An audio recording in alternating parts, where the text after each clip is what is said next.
Здравей! Отново е Макс, твоят виртуален приятел с нова и много важна тема. Ценностната система е един от ключовите фактори, които определят уникалността на всеки човек, когото срещаме в живота си.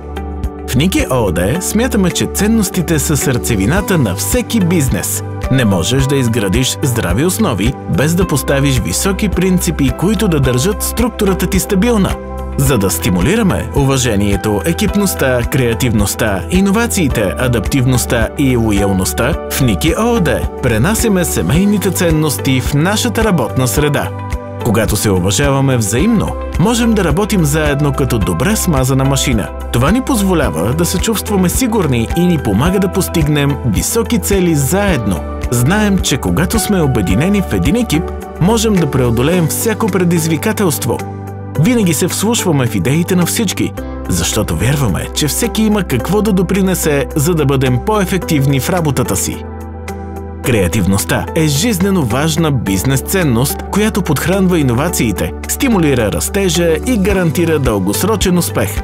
Насърчавайки креативността, ние насърчаваме култура на любопитство, което ни позволява да излезем извън зоната си на комфорт и да изследваме нови идеи, решения и перспективи.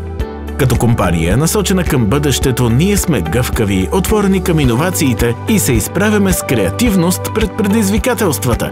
Обичаме това, което правим и винаги търсим нови начини да го направим по-добре. Насърчаваме творчеството и поемането на риск, защото вярваме, че това е единственият начин да растем и да се развиваме.